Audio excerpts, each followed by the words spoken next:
කුටි සේනාසන පූජාව. ධර්මයේ සඳහන් කළේ සියල්ල දුන්නා හා සමාන පූජාවක් කියලා. ආයුෂය, වර්ණය, සැපය, බලය, ප්‍රඥාව. මේ පංච විද කාරණාවම දන් දුන්න වෙනවා කුටි සෙනසුනක් පූජා කරාම. හැබැයි සාමාන්‍යයෙන් අපි සුලභවත් මේ කාරණාව අහනවා. ඒ මොනවද දුන්නාමද? අන්න දෝ බල දෝ හෝති. ආහාර දුන්නාම බලය ලැබෙනවා. ඒක අට කතාවේ පැහැදිලි කරනකොට ආයු වර්ණ සැප බල ප්‍රඥා කියන පංචවිධ කාරණාවම ආහාර දන් දුන්නාම ලැබෙනවා කියන කාරණාව බණහන නිසා අපි පින්නතුන් හොඳට දන්නවා. එතකොට කුටි සේනාසන පූජා කරාම මේ ටික ලැබෙනවද? පැහැදිලි කරනවා කුටි සෙනසුන් පූජාවේදී ඒ ටිකම ලැබෙන්නේ කොහොමද කියලා. පළවෙනි කාරණාව ආයුෂය. ආයුෂය රඳා පවතින ආහාරය මත. එතකොට එහෙනම් කුටි සේනාසන මත ආයුෂය තියෙනවද? නමුත් සඳහන් කළා අපි එලිමහනේ කොහේ හරි වාසය කරනකොට ජීවිත අනතුරු කොච්චර තියෙනවද? සත්තු සිව්පාවන්ගෙන් කරදර වෙන්න පුළුවන්. හොරහතුරන්ගෙන් කරදර වෙන්න පුළුවන්. සීතෙන් පින්නෙන් හරියට ලෙඩ වෙන්න පුළුවන්. ඒ තුලින් ආයුෂය පිරිහෙන්න පුළුවන්. නමුත් කුටි සේනාසනයක් පූජා කරාම ඒ තුල වාසය කරන භික්ෂුවට එතෙක් තිබුණ බය නැති වෙනවා. මනාව වූ ආරක්ෂාවක් තියෙනවා.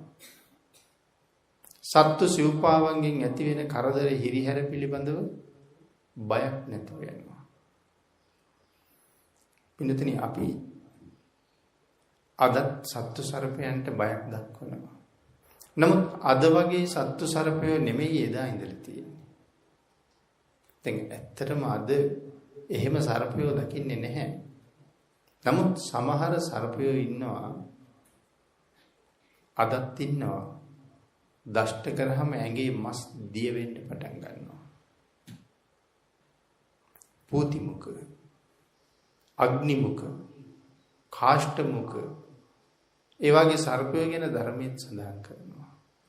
සමහර සර්පයෝ දෂ්ට කරාම සම්පූර්ණ පාදයේ කොටසක් මැරිලා කළු වෙලා අඟුරු කෑල්ලක් වගේ වෙනවා.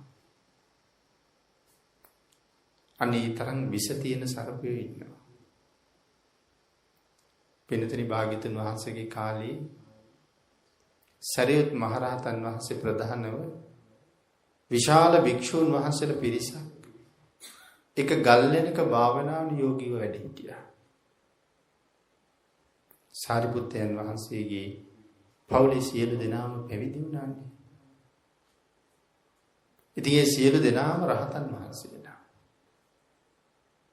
සාරිපුත්තයන් වහන්සේගේ සහෝදර භික්ෂුන් වහන්සේ නමක් රහතන් වහන්සේ නමක් ගල්ලෙනේ දොර ළඟම තමයි ඉන්නේ.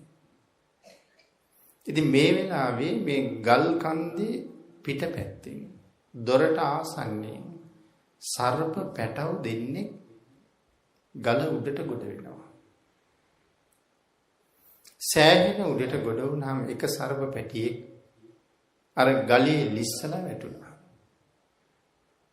වැටුනේ සරියුත් මහරහතන් වහන්සේගේ සහෝදර රහතන් වහන්සේගේ ඇඟට. ඒ වැටුණ ගමන්ම රහතන් වහන්සේ අවදි වෙලා බැලුවා. සමාධියට සමවැදලා ඉන්නේ. ඒත් එක්කම බැලුවා. බලනකොට සර්පෙක්. දෂ්ට කළේ නැහැ.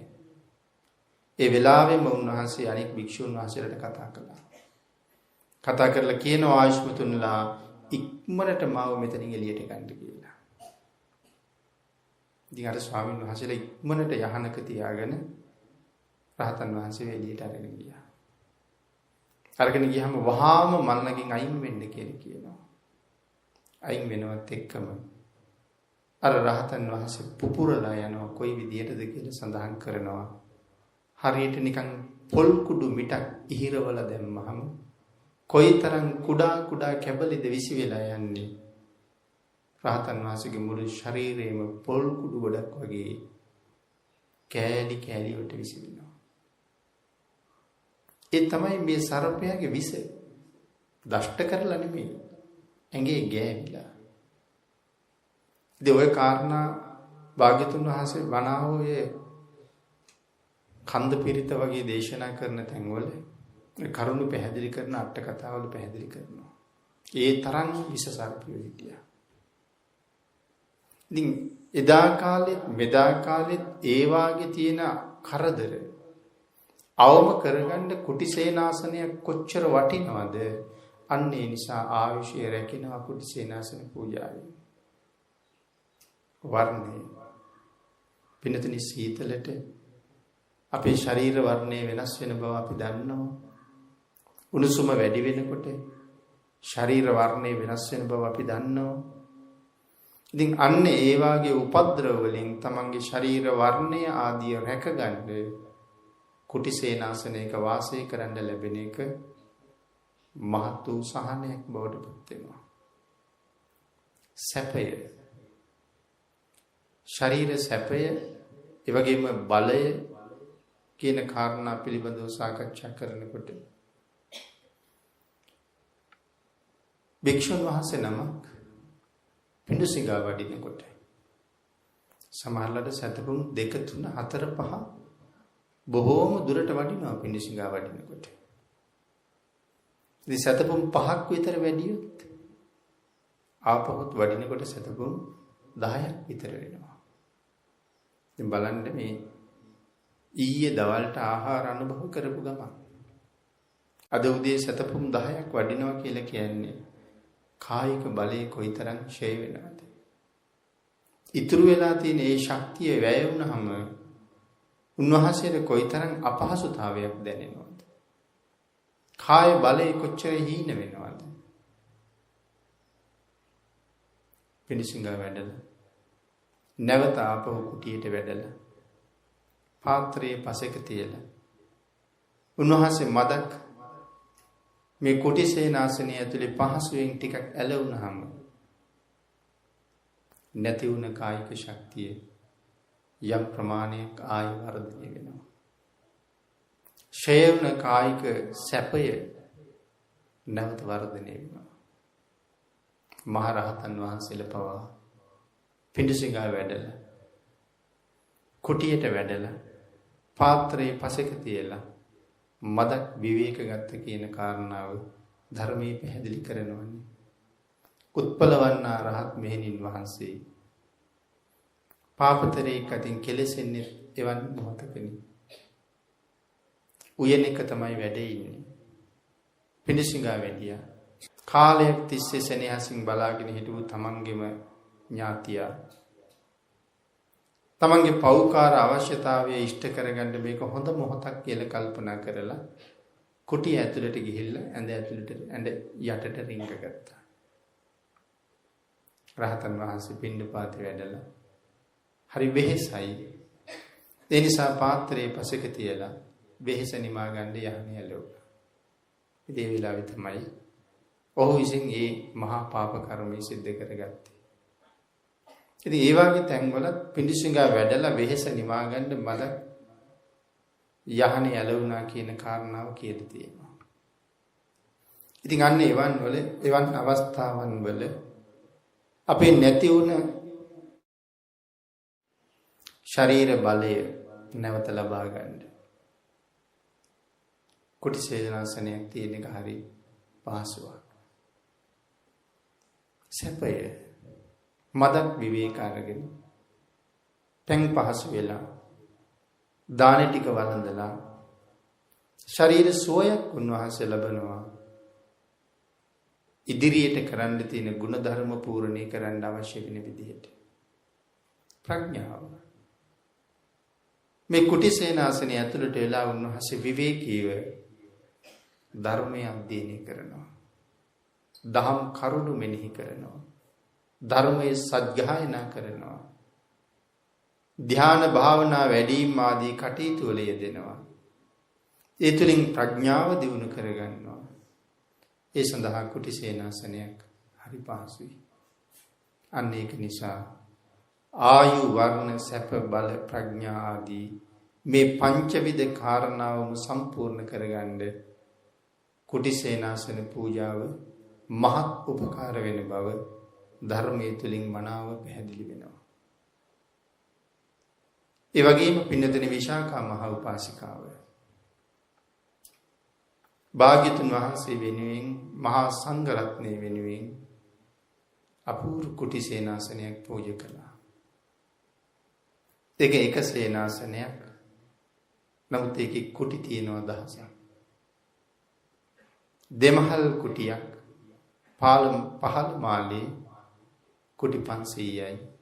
ඉහළ මාලේ කුටි 500යි. මේ විශාල කුටි සේනාසනේ ප්‍රධාන කරගත්ත කුළු ගෙවල් 1000ක් මේ ප්‍රධාන පන්සලට ආරක්ෂාව සහ අලංකාරය සපයනවා.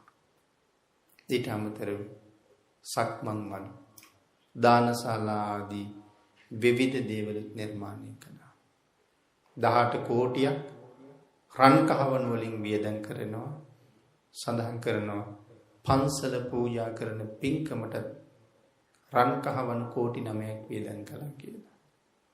ඒ සියල්ල එකතු වුණාම 27 කෝටියක් මේ වෙනුවෙන් වියදම් කරලා තියෙනවා. පූර්වාරාම විහාරයේ සෑම දොරක් ළඟම දාලා තිබිච්ච සෑම පාපිස්සක්ම කහවණු ලක්ෂයකට වඩා වටිනවා කියලා සඳහන් කරන්නේ. මේ බව අට කතාවේ බොහොම පැහැදිලිව සඳහන් කළා. අනාථපිණ්ඩික සිටුතුමා භාග්‍යතුන් වහන්සේ වෙනුවෙන් කුටිසේනාසනය හදලා පූජා කරනකොට ඒ කියන්නේ ජේතවනාරාමය. ඒක ආරාම සංකීර්ණයක් නේ. කොයි තරම් කැපකිරීම කළාද මේ මහ පිංකම කරගන්න. ජේත කුමාරයාගෙන් ඉඩම ලබා ගන්න ගියාම ජේත කුමාරයා දෙන්න බෑ කියන ඉඩම. රාජකුමාරයෙක් ජේත කියන්නේ. ඉතින් සිටුතුමා ඉල්ලනකොට දෙන්න බෑ කිව්වා. මිලක් කියන්න කියලා කිව්වා. මගේ ඉඩමේ මිල කොහොමද සඳහන් කළේ? ඉඩම යම් තාක් බිම් ප්‍රමාණයද ඒ මුළු බිමම රන් කහවණු වලින් වහන්න කිව්වා. ඒක තමයි මගේ ඉඩමේ මිල. ජේත කුමාරයා කල්පනා කළේ සිටුතුමා ඉඩම ගන්න එකක් නෑ කියලා. සිටුතුමාට ඒට වියදම් වෙන මුදල නෙමෙයි වටින්නේ. බුද්ධ ප්‍රමුඛ මහා සංඝයාට සෙනසුනක් හදන්න සුදුසු තැනයි වටින්නේ. මොකද මේ උයන ඒ තරම් ලස්සනට වවලා තිබ්බා. සඳහන් කරනවා සුදු හඳුන් රත් හඳුන් ආදී ගස් වලින් තමයි මේ උයන පිරීලා තිබුණේ කියලා. ඒ නිසාමයි මේ උයනම හොයන්නේ. සිටුතුමා පහුවදා ඉඳලා උයන සුද්ධ කළා. කහවණු ගේනවා අතුරනවා. රුපියල් අතුරනවා වගේ මුළු ඉඩමෙම අතුරනවා. දැන් අපි ගාව නම් සමහර ලාවට සමහර වැඩ කරනකොට පොඩි වංචනික ධර්ම ක්‍රියාත්මක වෙනවානේ. දැන් ගහක් අරගත්තාම දැන් ගහේ මුල අතුරන්න බෑනේ. එතකොට බිමේ ගහේ මුල තියෙන කොටස අරිනවා. ඉතින් සමහරවිට ඔක අපි කරන්න ගියා නම් වැඩිපුර ගල් තියෙනවට වැඩිපුර ගස් තියෙනවට අපි සතුටුයි. සිටුතුමා ගහේ වට ප්‍රමාණය මනිනවා. මැනලා මෙන්න මෙච්චර ප්‍රමාණයක් මේ පොළවෙන් ගහට යට වෙලා තියෙනවා කියලා ඒ ප්‍රමාණයේ අතුරන කහවණු ටික ඒ ගහ ගාව ගොඩ ගන්නවා. යම් තැනක ගලක් තිබුණා නම් ගල තියෙන ප්‍රමාණය මැනලා ඒ ගලට ඇතිරෙන්න ඕන ප්‍රමාණය එතන ගොඩ ගන්නවා. මෙහෙම කරගෙන යනකොට පොඩි ප්‍රමාණයක් කහවණු මදි වුණා. නැවත මාලිගාවට යවුවා. ජේත ඇවිල්ලා බලහම තන්නේ කරම බිම කහවණු අතුරලා. මේ පුද්ගලයා මේ තරම් කැපකිරීමක් කරන්නේ සුවිශේෂී පින්කමකට විය හැකියි කියලා සිටුතුමාට කතා කරලා තියෙනවා. සිටුතුමනි මගේ උයන ඔබතුමා මරගන්න. ඔබතුමා අතුරපු යම් කහවණු ප්‍රමාණයක් තියෙනවා නම් ඒ කහවණු ප්‍රමාණය නැවත ඔබතුමාම ගන්න. මේ උයනේ නුඹ යම් කාර්යයක් කරන්න සූදානම් වෙනවද ඒ කහවණුත් යොදාගෙන ඒ කාර්යය කරන්න කියලා